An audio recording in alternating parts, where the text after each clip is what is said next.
Tonight, and we're here to talk about gardening for butterflies. And I've been interested in butterflies since I was a wee one. Probably age 5 was the first one I caught. My brother in the 7th grade, and I grew up in Decorah, Iowa, northeast corner of Iowa, where Luther College is. That's where I grew up. And in 7th grade, you had to put together an insect collection for science, biology class. And my brother was doing that, and I was following around. And I was like, wow, butterflies are so cool. And of course, he's like a year ahead and into other things now, and older than me, but I never gave up. And I did write a book, the Gardener's Butterfly book on it, which is over there back in 2001. But I'm also interested in birds and botany, as Luann said. And of course, they're all interrelated. But starting out with butterflies right now, I don't have the best news, but I'm glad you're all here because all of you can make a difference. I'm a member of the North American Butterfly Association and have been since the beginning of this organization. And the director's beginning comments of the most recent issue is the Great Butterfly Die-Off. How many of you have noticed this? I mean, it's really, really tragic. And here in the Midwest, in the Corn Belt, it's actually the worst. But yeah, the precipitous decline of butterflies across all of North America is truly alarming. As documented by recent scientific studies, their butterfly counts, various smaller scale monitoring programs over the last 20 years have been losing butterflies at the rate of about 1% per year. And I think even in the Corn Belt, it's even worse. The worst part is, and I try not to get too emotional, some of these Midwestern butterflies, you know, how many butterflies have become extinct in the United States or in the world? The Xerces blue. The Xerces Society is named after the only extinct butterfly, which was found only on the San Francisco Peninsula. The sad news is we've got 2 or 3 or 4 or 5 species that are on the brink right now. It's really not good. One of them is the power sheep skipper, which used to live right here. Skipper used to be right here. Its range went from Manitoba down western Minnesota, arcing across northern Iowa. It was first discovered in Powesheep County, Iowa. That's how it got its name. Northern Illinois, northwestern Indiana, and southwest Michigan. There's less than 300 of them left in the wild. I mean, in Manitoba and then also in Michigan. And we have a really good idea why, and no one seems to care. As you know, conservation, let's all get out there and push conservation. It's probably, all the aerial spraying for soybean aphid. They really, the correlation just ties in right with soybean aphid attacking our soybeans, which is a fairly recent thing. And what's the alternate host of soybean aphids, which are from China? An invasive plant, common buckthorn that we're all trying to kill. But anyway, I know I need to move on to my program, but the neat thing on the end of this is that research also shows, we all have to have hope. Let's all get out there and fight for conservation. But, sown wildflower meadows and wildflower gardens, research is showing that gardens actually do increase the numbers and diversity of butterflies in the area. And that's proven. And I can honestly say I've witnessed that too in all my years of gardening properly. And that's what we're going to get into. We're going to see some of the butterflies and moths of this region and what you can do in your garden so that you do good things. So I hope that wasn't too much of a downer, but it's the truth. And I want all of you to do your part, and I know you will. So, all right. So yeah, we're talking about what's up with Lepidoptera. They're the 4th most diverse order of insects. I know this boring stuff, but the reason I'm saying Lepidoptera is because butterflies and moths, through research, is they are so interrelated. This is some of the recent stuff that you really can't segregate them anymore like you used to think so. And they are Hymenoptera, the bees, wasps, and ants are now considered the most diverse order of insects on Earth. It used to always be beetles, but recent research is showing they're #1, and then flies, and then butterflies. And it's mostly because the diversity of moths is so incredible. see, we'll keep going. For butterfly gardening, we'll start off with three basic provisions, and I'm sorry, I have to reread these because I don't have a podium, but I think you all know, with that metamorphosis of a butterfly, they start out as an egg, and then that hatches to become a caterpillar, and then that makes a chrysalis or a pupa or a cocoon, and then it emerges as the adult.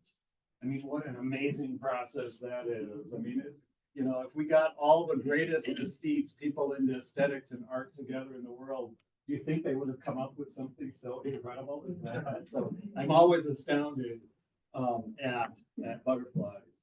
Obviously, the adult, you have to have first, the host plants for the caterpillars. The caterpillars have to have something to eat. And of course, a lot of them are tied to a specific plant or group of plants, and we all know monarchs and milkweeds. Then nectar for the adult, or food for the adult butterflies. And then the biggest thing that I always try to hit home with is, where do they go in the winter time? Where are the monarchs right now? Or where were they this winter? Mexico. So it doesn't matter what you do in your garden in the winter, the monarchs are gone. But you got to remember, most of the other ones are still there.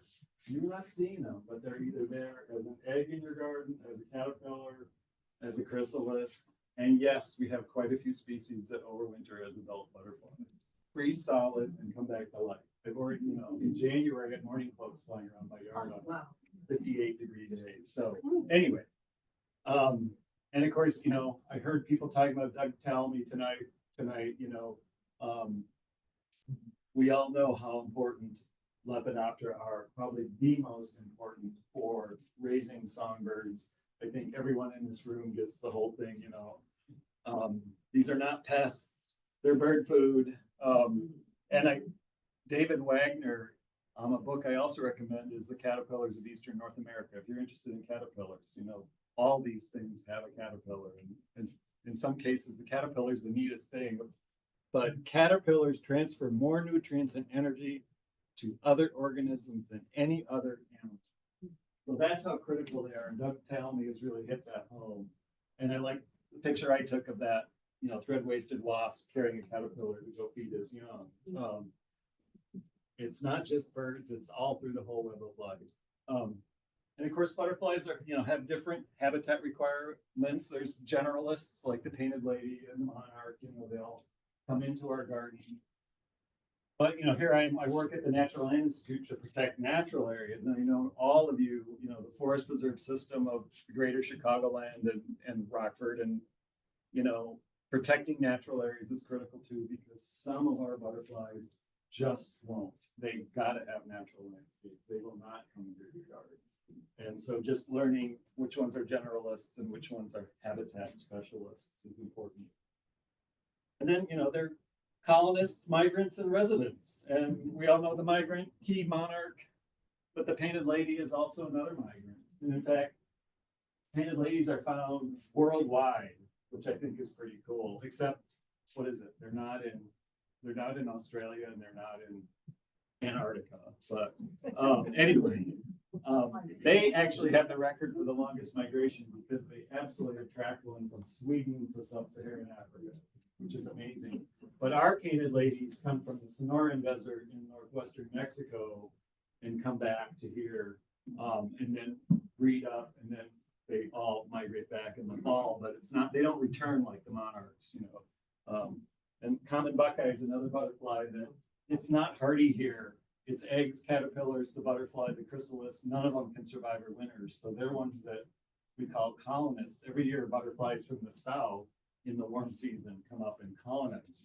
And then there's vagrants, things just blown off course.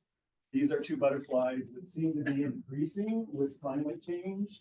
So I put them in here, the funereal dusky wing. This one I was visiting my parents in Decorah, Iowa, and I was like, oh my God, a funereal dusky wing, a southwestern USA species, and it was the second record for the state of Iowa, way up in the northeast corner.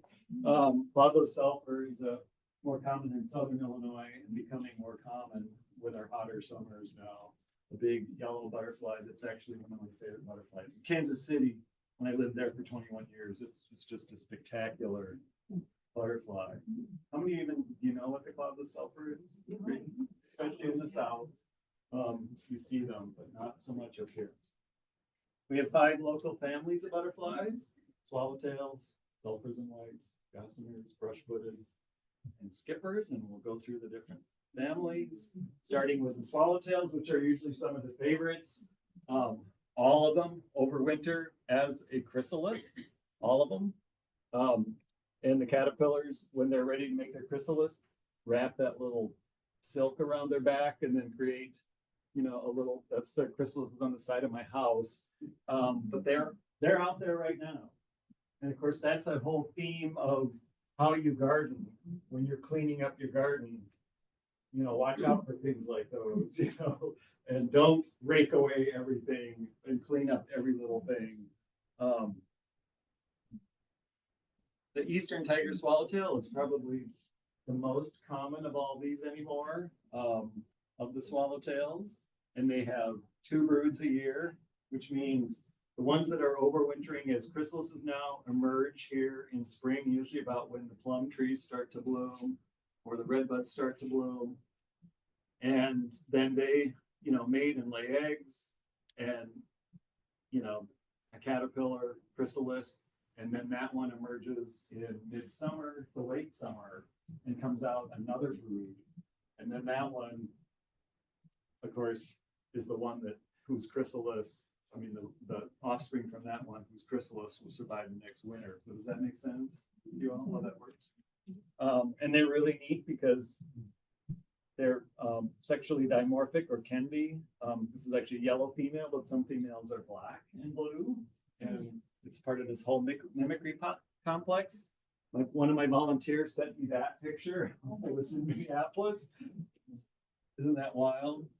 They're actually bilateral gynandromorphs. What a name. Have you ever heard of that?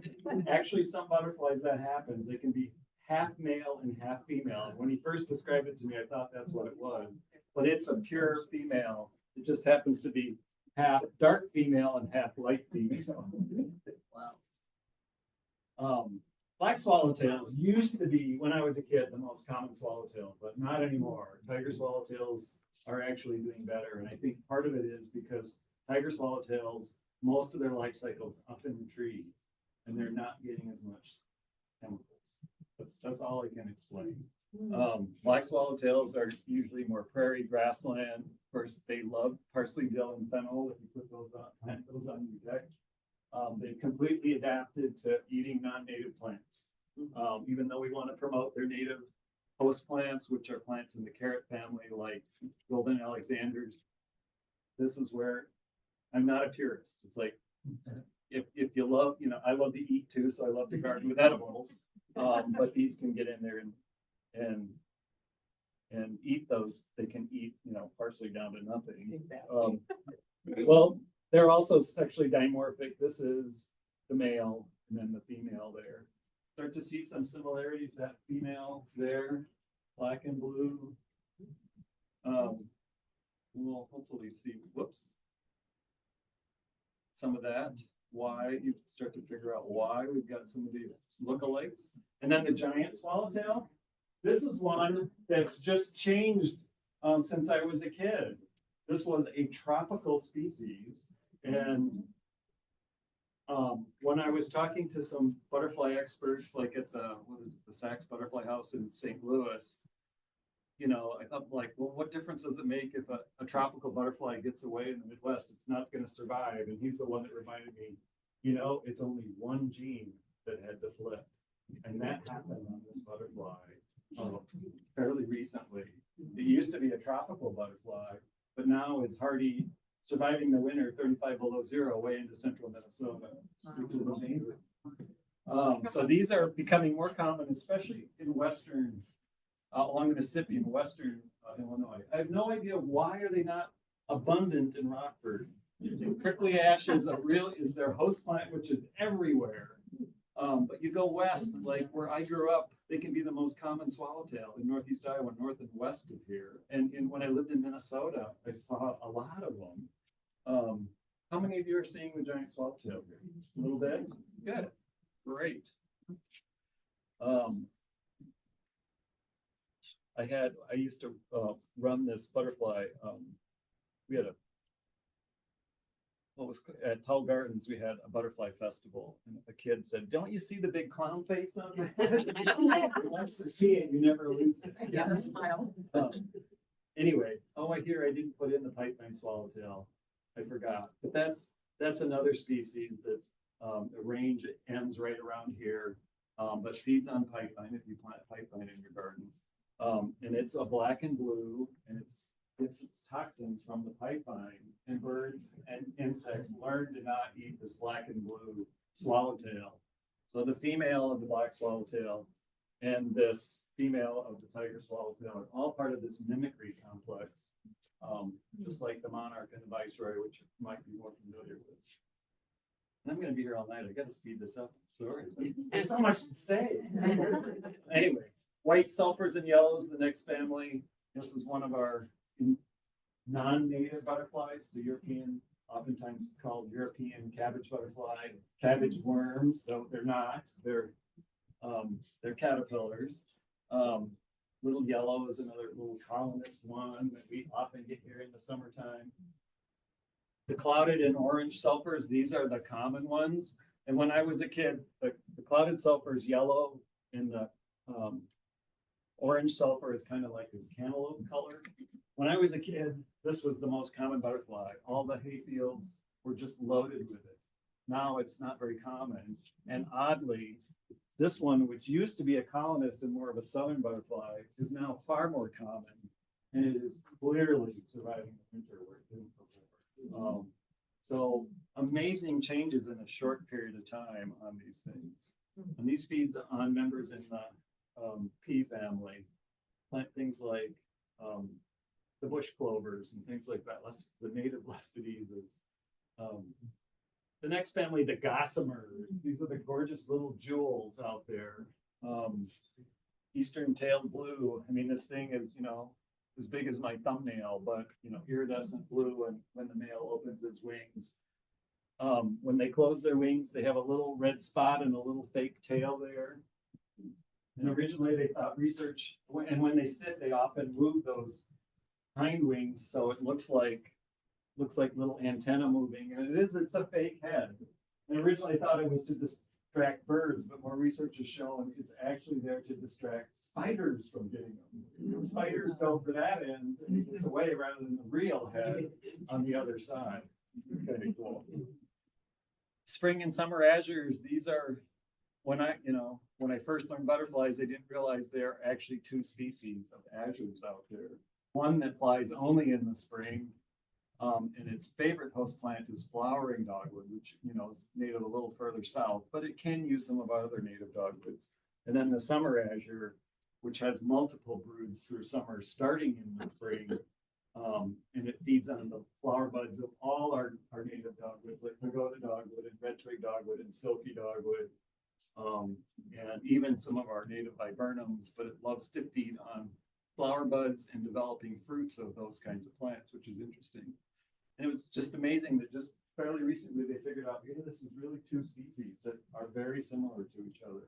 One just single brooded, in other words, it comes out only in the spring, and then it's chrysalis all through summer. It doesn't come out until the next spring. Wow. So that's a long-lived butterfly. The hair streaks are in this family. These are gorgeous ones, and they all have that same fake head at the back. And again, it's deterrence mostly to spider predation. Most of these are also single brooded, surviving the winter as eggs. And then the eggs hatch in the spring, and they love to feed on the brand new growth of most of them oaks and hickories. And then, flight usually, they're small, so they're by midsummer, by the 4th of July, these are out as adult butterflies. And then, of course, lay their eggs then. The eggs stay there and don't hatch until the next spring, which is pretty interesting. Except the one on the end, there's always an exception. Olive or juniper hair streak on the right actually is double brooded. We have coppers. in that same family, which are nice little jewels. Most of these are usually found more in natural settings, higher quality wetlands, wetland remnants, some savannas. The American copper actually is usually more like the sand savannas. How's this working for you, by the way? I wanted to give you an overview. And then the brush-footed butterflies, the next family, and the monarch is in this one. And they're called brush-footed butterflies because most of you have probably held a monarch butterfly, right? How many legs, these are insects. How many legs do insects have? Six. When a monarch grabs onto you, how many legs are grabbing onto you? Four. Two of them, in all the butterflies in this family, two of the legs are just little brushes and not used anymore. They're there. And that's how it gets the name, by the way. Most of them overwinter as, well, this is the pearl crescent, a very common butterfly in gardens and natural areas. The silvery checker spot, also very common in gardens.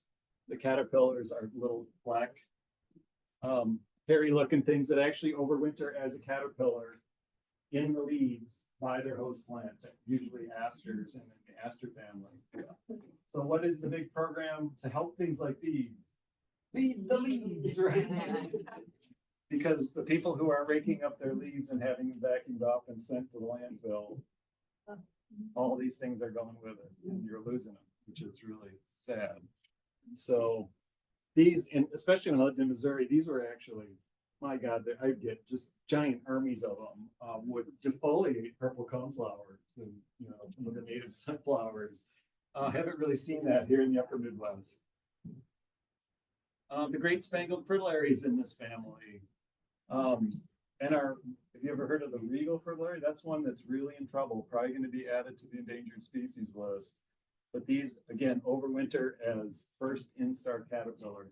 That means the butterfly laid its egg in the fall, and it emerged from its egg in the fall, and then it goes dormant in the leaf litter all winter. And in spring, when the violets start growing their host plant, the caterpillar starts feeding on the violets.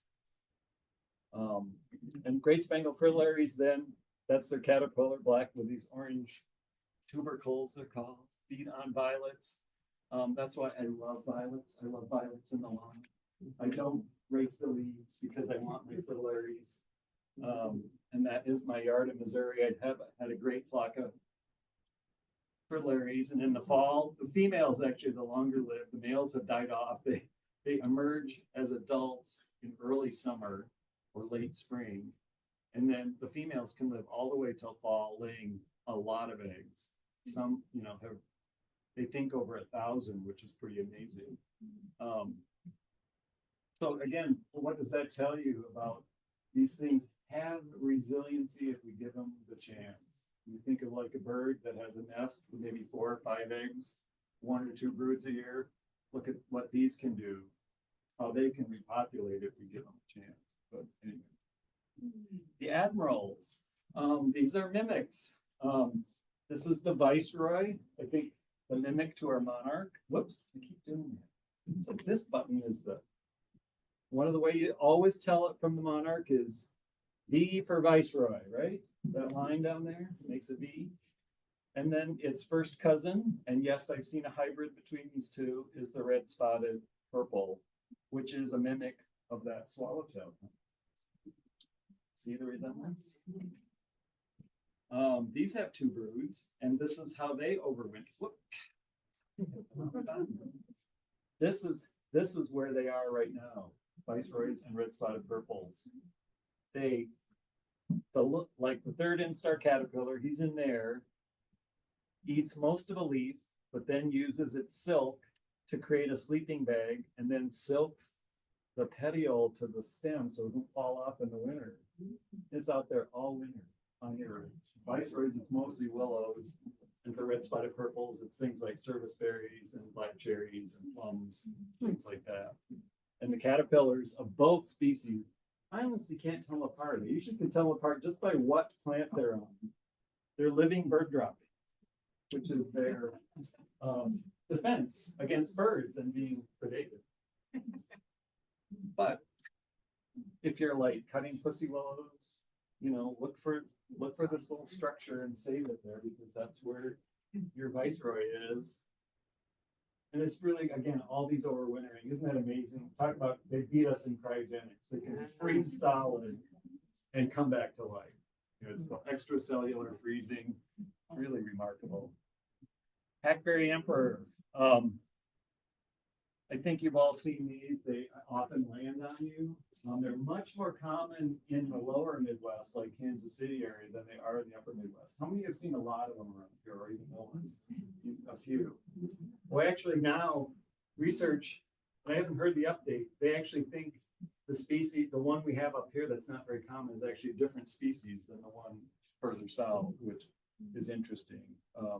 Haven't seen the DNA results, but in Missouri, this is my butterfly feeder. I would get hundreds on it in the summertime. And it has a sister species that's a little more orange called the tawny emperor. And yes, I caught, interspecific relationship. A hackberry emperor and a tawny emperor mating. Don't know what happened with that, but anyway. The ladies, the painted lady, which I think everyone should be fairly familiar with, because they show up most years and are, generalists in your garden. The red admiral is actually a species of lady. And that's another one that overwinters as an adult, but not this far north usually. With our changing climate, maybe that will start to be the case. And it feeds on nettles, feeds on thistles and mallows. The question mark. Like, how did it come up with a name like that? And here I don't have a picture showing the side of it. When its wings are closed, it literally has a silver question mark literally on it. But it's also two brooded. And the summer butterflies are like this, and the fall butterflies, which overwinter as adults. You think they overwinter in your butterfly house you bought at the store? That's just decor. They're usually under bark, in a leaf pile, in a wood pile, something like that, that they overwinter. And this also doesn't, it's just like, this doesn't make sense to me. You'd think this would be the winter one, because the black would absorb more heat, but that's, I don't know. It's not the way it is. The morning cloak. This is the one also overwinters, and one of our longest lived butterflies, because they overwinter and raise, the new brood is in springtime, and by summer, by probably June 1st already, or even late May, the adult emerges from its chrysalis, and then it excavates. You know what that means? Opposite of hibernate, goes into diapause through the heat of summer, and then comes more happy in the fall again. And these are the ones that often will fly on a mile per day. Like I said, I saw in January in my yard. And when they close their wings, I mean, that's an adaptation to overwintering. They just look like bark. Interesting. Love to overwinter in a wood pile. The pearly eye and the little wood satyr. These are grassland shade-loving butterflies. So it always bothers me when they say, butterflies all love sun, and they, it's like not all of them. Some of them are woodland. These are, plant things like, our native wild rise or the river oats grass, things like that will really bring these into your garden. They just woodland grasses, various woodland grasses are what their caterpillars feed on. And they overwinter as caterpillars again. So another reason, don't cut all those things off. And then of course our poster child, the monarch, the gateway species. Of course, under review for federal threatened status. I don't know how I feel about that. Part of my concerns is it just bogs down, this is something all of us can make a difference on in our own yards. It's not a specialist, it's a generalist. The concern is protecting where it overwinters, those few mountaintop areas in Mexico, usually in the state of Michoacan, right on the edge. I have been there. I was just talking to Trish. You were just there, right? Yeah. In February. El Rosario and Sierra Chinqua are two of the, if you ever get a chance to go see them, where they all overwinter, and it's in these high, you're at 10,000 feet up in these OML fir forests. where they basically are refrigerated all winter in these habitats and, survive the winter there. And then, of course, can come back as far north as probably mid-Missouri. And then other generations finally make it up here to northern Illinois. That's a remarkable one because it's what, the third generation that goes south again. It's never been there, but it knows exactly where to go. I mean, it's just so remarkable, isn't it? These little things, and you know, every time I see them, I still think back to as a kid, you know, first holding one, and you thought I had a piece of gold, you know, of course they are treasures. The western population, which winters along the California coast, of course, is at its horrific low again. It's literally less than 3,000. Oh my It's really sad. It's so close again to being lost. But that is the, you know, and monarchs technically aren't endangered because these are just two populations. The ones that winter in Mexico or on the coast of California. If you go down into the Central America, they're native butterflies. They're all over. And then of course they've been brought to Hawaii and they're all over Hawaii. And they're morphing into becoming white and black, by the way, in Hawaii. And they're also in New Zealand. So New Zealand has monarchs now. So the species is not endangered of extinction. So I just am really, it's like, why don't we put the money into the ones that are really endangered? The Powashik skipper, the Dakota skipper, the Atoe skipper. I didn't even mention that. When you put that in this new article, I've seen the Atoe skippers. They used to be in Harlem Hills Prairie, right in Rockford, and of course they're long gone. All gone from the state of Illinois, gone from Minnesota. I mean, I can hardly believe it, how they crashed. And then there's a couple species in Florida leafwing and the Bartram scrub hair streak that are just, I mean, we're gonna have like an extinction of 5 to 8 butterfly species in the next decade or so if we don't do something. Anyway, gotta get off that. We gotta be back, right? We're gonna be positive. I just, you know, these are some memorable brushwoods. Whoops, I do that all the time.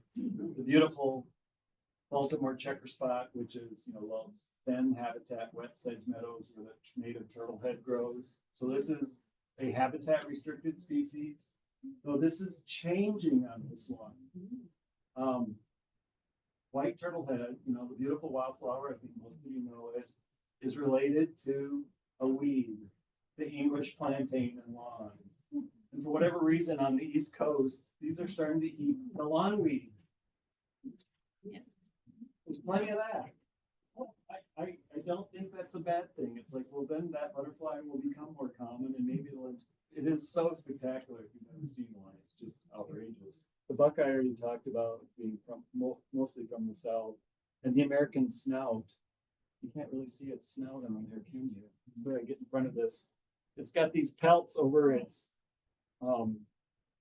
proboscis, its tongue, that stick way out, and it's to look like a twig and leaf.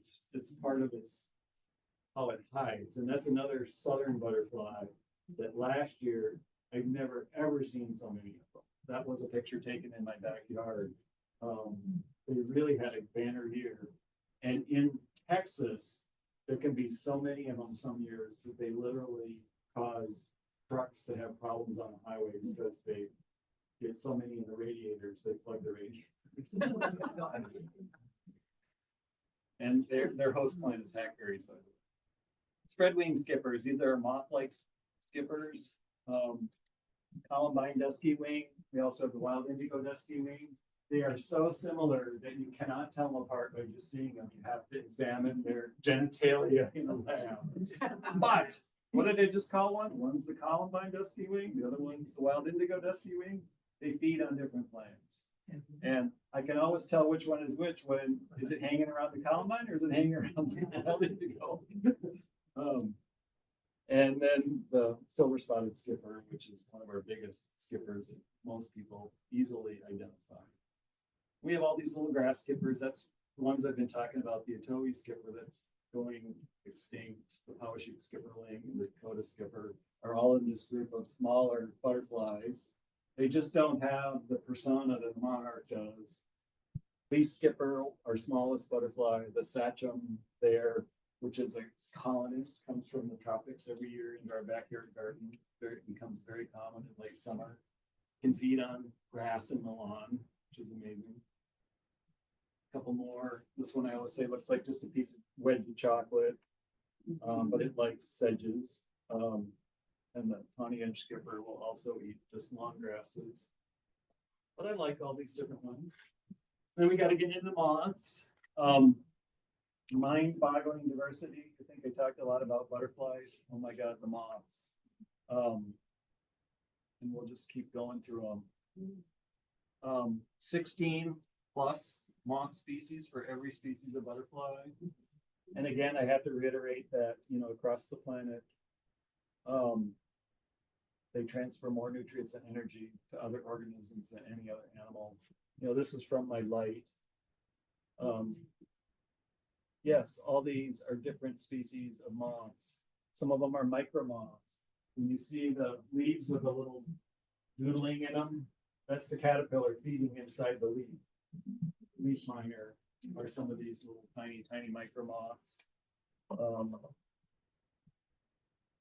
But watch out, it's addictive if you start to get interested in it. When you start really looking at the patterns on them, it's just amazing what close and macro photography. But most of us like the big, and as a kid, I raised all these bigger ones, and of course, would terrorize my sisters with them. So it still bugged me on that. But the Luna moth being probably my favorite moth in the whole world, with that beautiful green and long tails. The long tails are there, whoops, as bat deterrents. They've learned that those long tails screw up the sonar of bats. So try to get away from that. There's the caterpillar. The Cecropia moth is really our largest moth. One brood a year. Lunas can have, well, they have 2 broods a year here. The spring ones are the best ones because they have the beautiful purple edges that the summer ones don't have. And of course, the pigments on all these giant silk moths are all based on carotenoids and are not stable. So this is something that I always, why would you want to catch and pin and put a dead one in because it just fades into a white looking nothing because the pigments break down. And you got to photograph them, you got to see them in real life to capture their beauties. The Sphinx moths are the ones that look like hummingbirds. I'm sure you all know them. We have an incredible diversity of them. 30 to 40 species here in northern Illinois even. A couple of them day flying. The bumblebee clearwing, I bet you've all seen them, look like a bumblebee mimic. The hummingbird clearwing, you know, a hummingbird mimic. A lot of the other ones when at rest, I mean, when this one flies, it flies like a hummingbird, but the blinded sphinx looks like that, looks like a dead leaf. Pink spotted hawk moth, the colonist from the south, can come here in the summer and feeds on things in the morning glory family. Here's some of their caterpillars.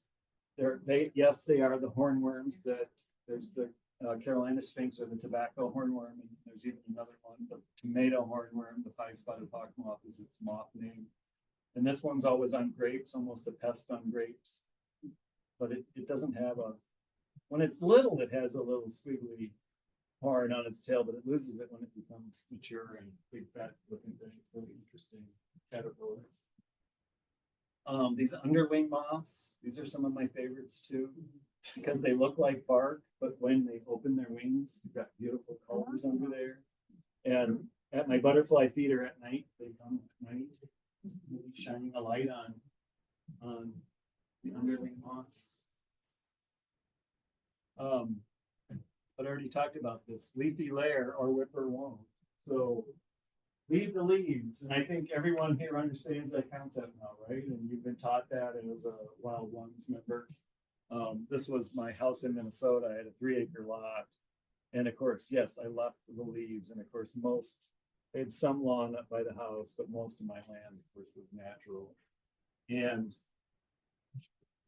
lo and behold, there's actually caterpillars that feed on dead leaves. Yep. So here's your new leaves are detritus, right? So detritifagous. It's actually a word. Their caterpillars feed on dead leaves.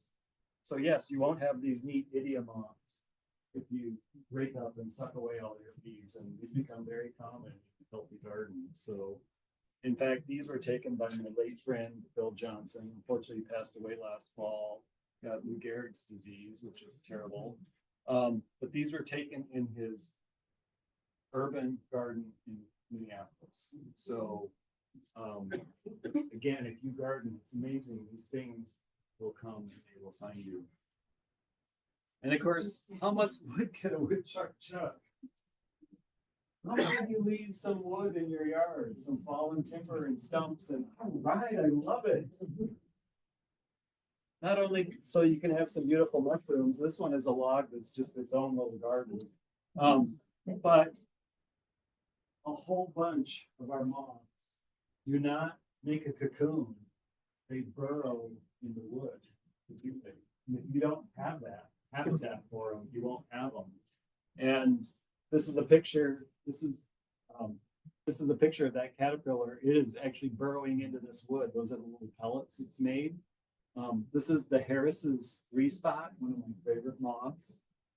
The caterpillar looks like a living bird dropping. And for whatever reason, as it sheds its skin, it keeps the face patch hanging on its wiry fur there out in front of it. I mean, it's the funkiest thing you've ever seen. Whoops. And then, you know, it's called the Harris's 3-spot, which also drives me crazy because of these 3 brown spots on each side. They, honest to God, red-bellied woodpecker, you all know the story on that. Everyone hates the name of that. Well, it's named because, you know, they used to name birds based on their museum specimen, lay them in a tray. And of course, yes, you see the red belly then. Well, for butterflies, they used to identify them based on. So they also there's a swallowtail in the west called the 2-tailed swallowtail. There's 2 tails on each side. It's like, it's the 4-tailed swallowtail. But anyway, 8-spotted forester is another one whose caterpillar burrows into wood. This is the beauty of it. Pantaloons. The grapevine epimenis, another one, burrows into wood. This is one, you know, that acts like a butterfly. And as a boy, I found this, and I was like, it's not in the butterfly book. I found a new species. And then I got introduced into the moth book. I'm like, oh, it's a moth. But it's a gorgeous moth, and it flies only in the spring. Here, nectaring on fragrant sumac blossoms. Nectar on redbud and American plum. I haven't had it I live in urban Rockford, in a nice old neighborhood in urban Rockford, and I'm hoping there's enough natural corridors along the Rock River or something to get one. But that's why I leave some wood or stumps or whatever, so that you can have these things. And again, it, you know, makes pupates in wood and won't emerge until that following spring. It just comes out once a year, early spring. And of course, some of our bees, the same thing. I'm friends with Heather Holm, if you know her, bee expert in Minneapolis. She was my neighbor, gave me those shots, you know, many of our bees burrow into wood. And of course, we actually don't want you to do the clusters, you know, it's better.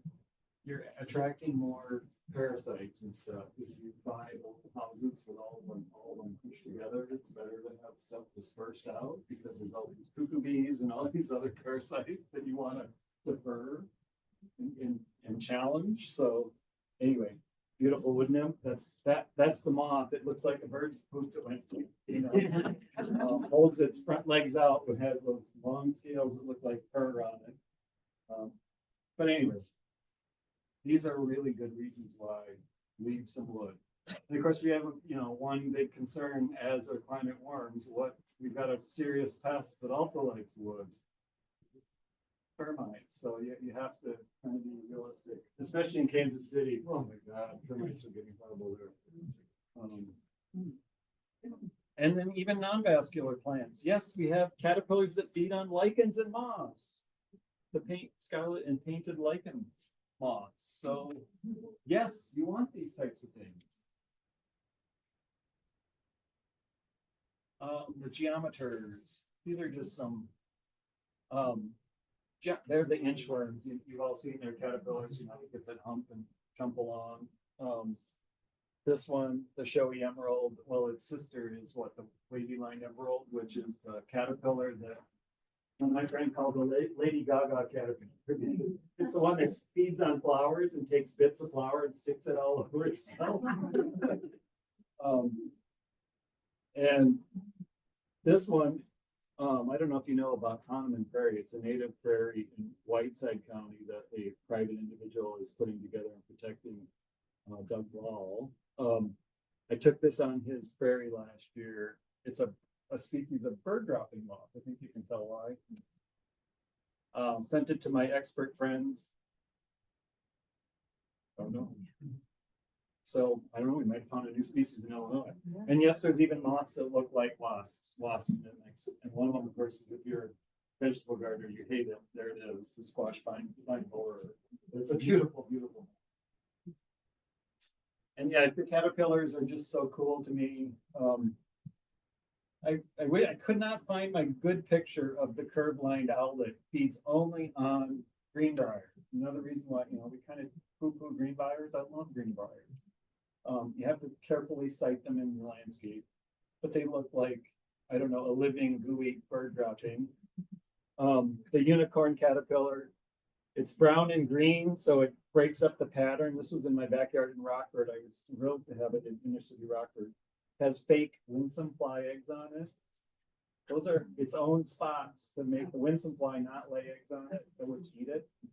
And of course, the winsome fly is the wonderful natural control for Japanese beetles. If you didn't know, if you see a Japanese beetle, it's got those two little white eggs on it back. Don't kill that one. Let it be there because it's you know, carrying on the parasite, which we want. Look at that, the brown-hooded owlet on the zigzag goldenrod, and the funerary dog, if you have wild roses, sometimes called the rose petal caterpillar. But to me, some of the caterpillars are just so cool. So yeah, if you plant it, they will come. And this was in Missouri, where when I bought my property, it had lawn all the way to the road, and I took out all the lawn and planted natural plantings. I have some lawn. We got Missouri. You think ticks and chiggers are bad here? Anyway, but it's amazing. We can make a difference by planting natural landscapes and maintaining those landscapes in a friendly manner so that these things can all overwinter and carry on to the next generation. I think that's my last picture here. This is just it was just a little injury on an oak tree in my front yard where it was oozing a little sap. And here's one of those underwing moths and a northern pearly eye and 3 hackberry emperors. But it hurts a lot of butterflies, especially now in the spring with like the elm trees often have sap flow and maples and stuff. Is actually an important food source for some of these things to start out with. So anyway, I hope you enjoyed this, learn more about butterflies of our area.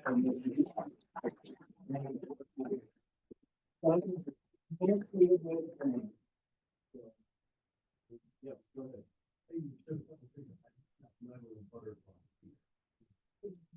Sure, we can go back to that.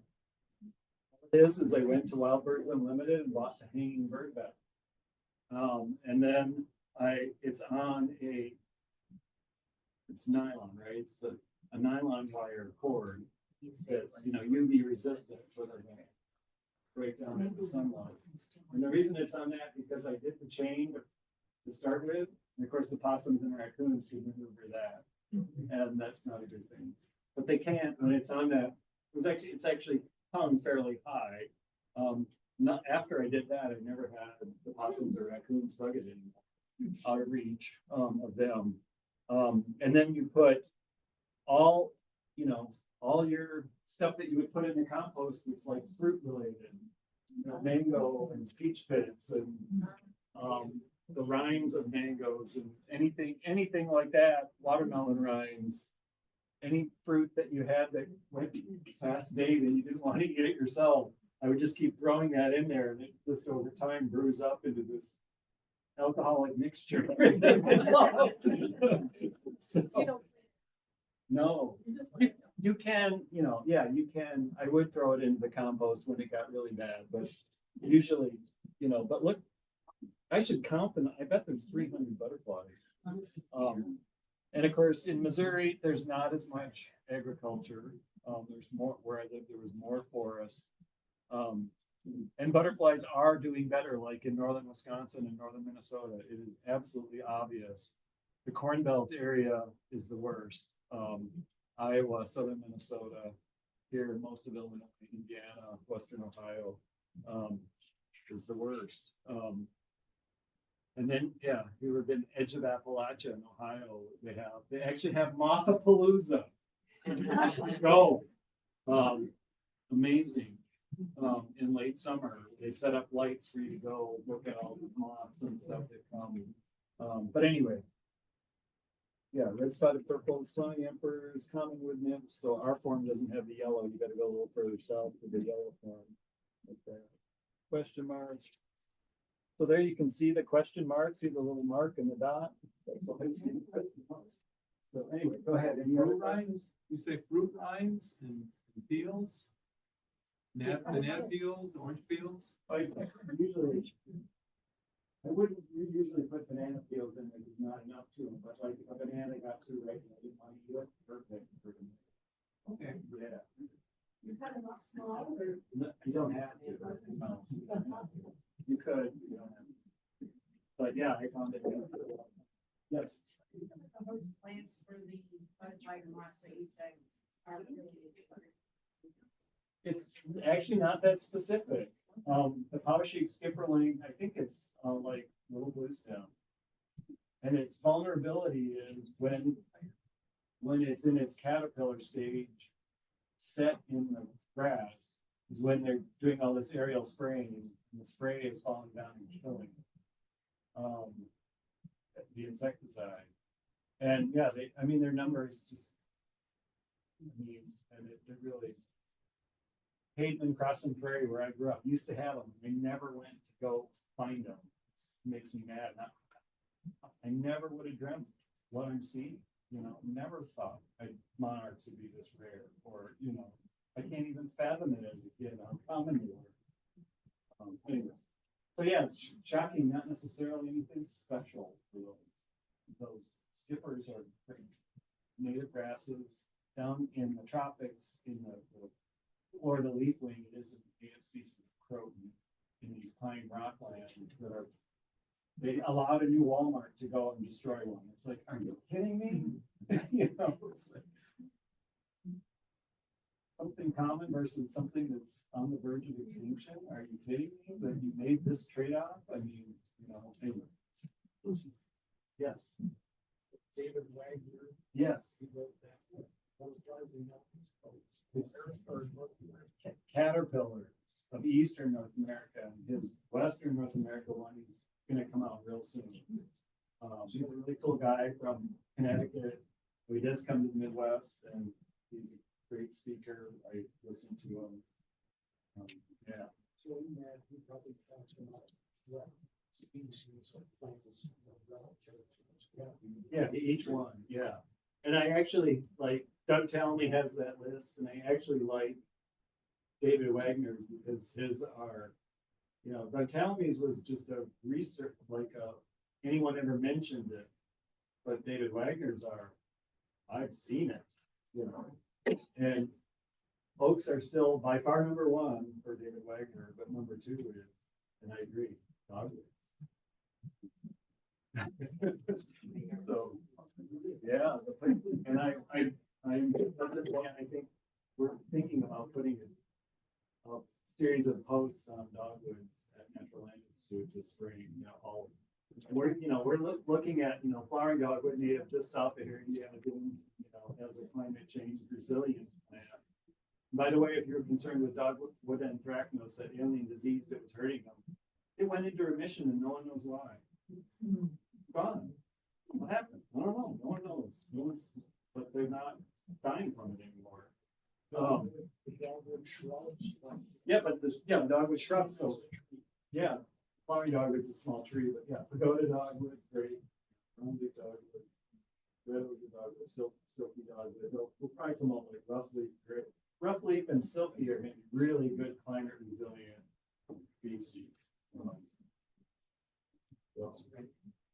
yes, Does the butterfly feeder need to be in the sun or shade, or does it matter?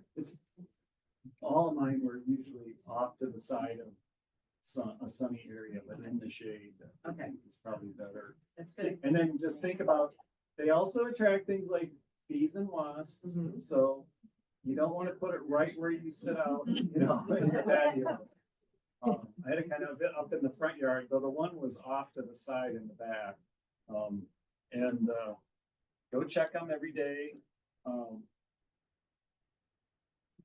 They're really interesting, but yeah, again, you just have to make sure, possums, raccoons. and Yeah. So wasps. what do you hang it with so that the raccoon doesn't get off? It was a nylon cord, Nylon. kind of like a fishing line, So it's slippery. so they can't, they can't, right? Does that, would you hang it like where the chains are in that picture? Yeah, the chains come together and then the nylon cord, yeah, so you Okay. can't see that. Oh, Yeah. got it. Yeah, Oh, but so you the cord, these chains came with it. I guess I could have taken them out and used the nylon all the way to the hooks, but I didn't need to. Is having backyard bird feeders detrimental to butterflies and caterpillars? No, you heard me, the freebies, and oh my gosh, I've always had great bird feeders, and never an impact. What species, is it a bird that will take a chrysalis off your wall, off your, Yes, they House? can. The Carolina wrens, especially in Missouri, but a lot of them are cryptic and they're cryptic for a reason. And, it's all, to me, it's like, it's all part of the whole. Right. So, just one? and I never noticed any reduction from that. So, and I'm sorry, go ahead. You said leave the leaves. Yes.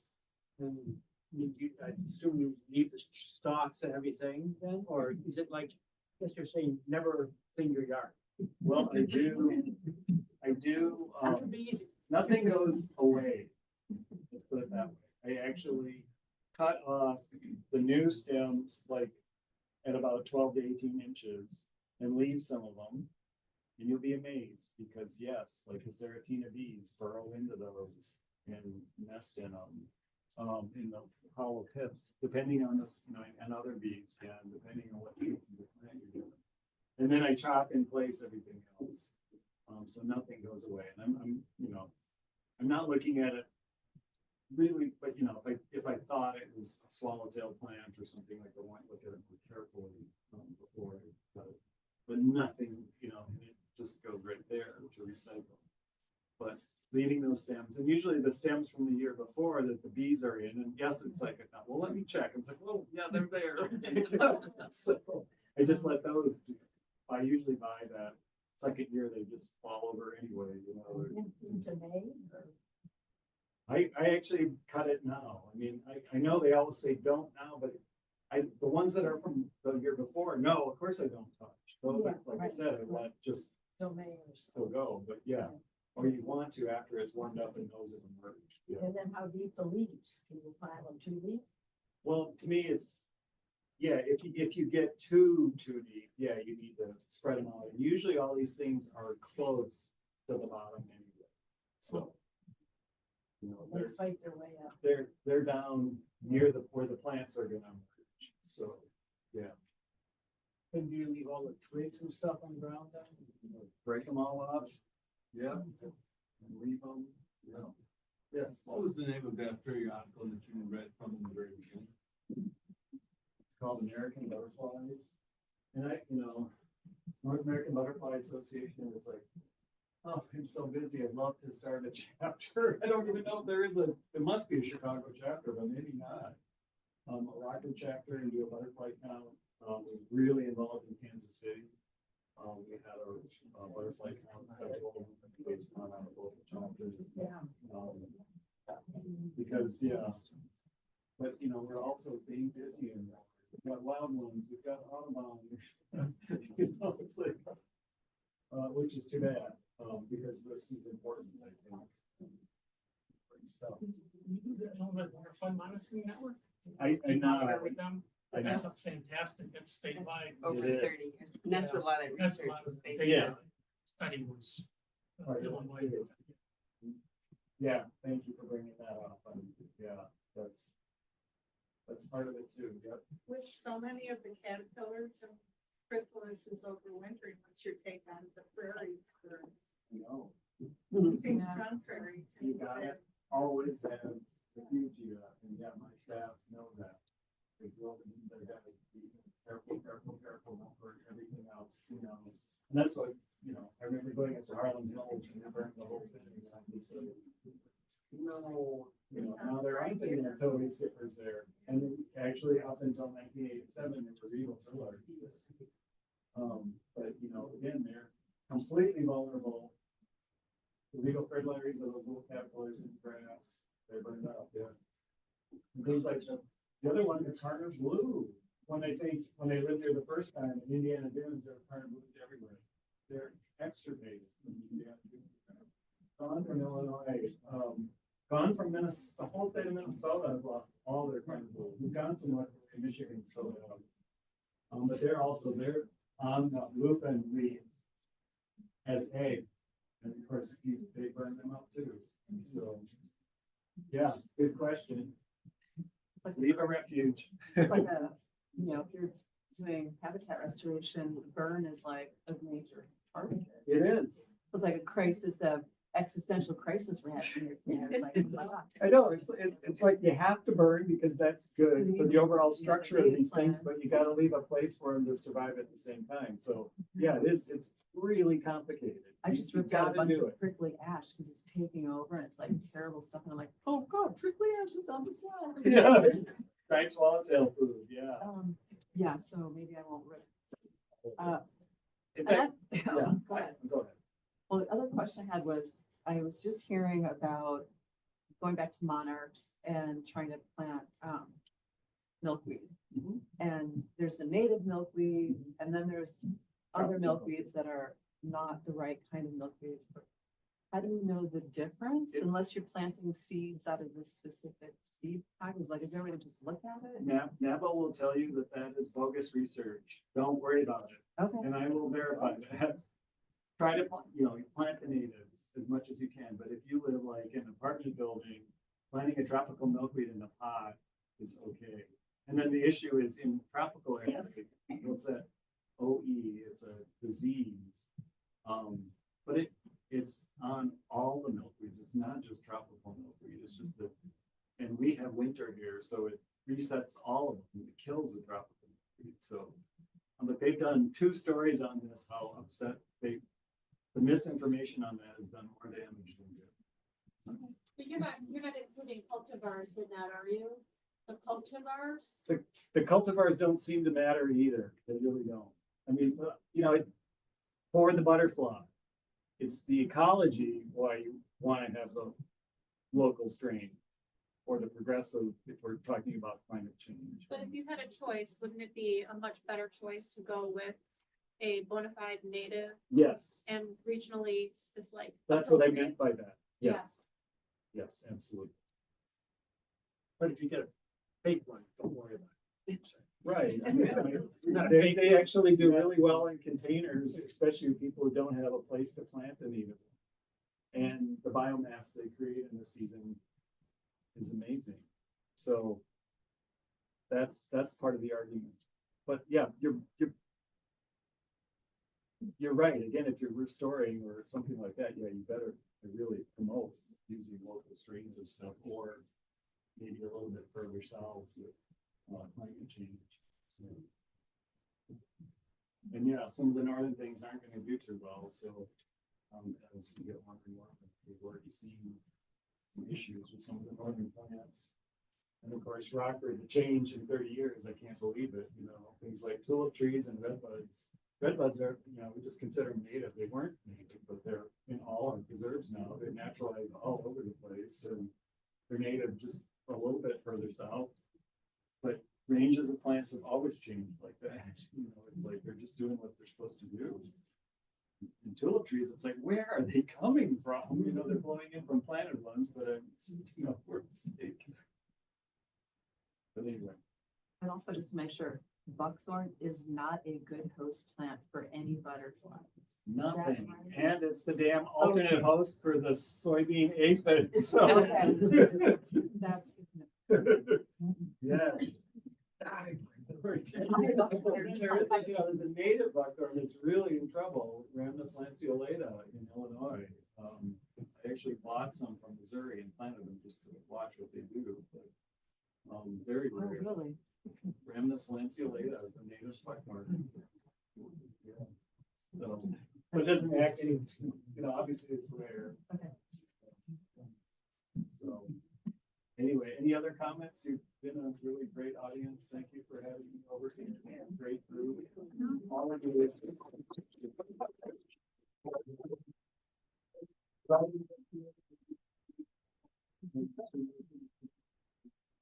Inspire your neighbors to do the same.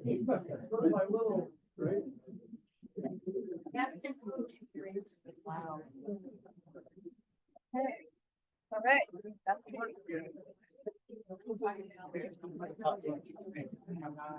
I know. We have a lot. Okay.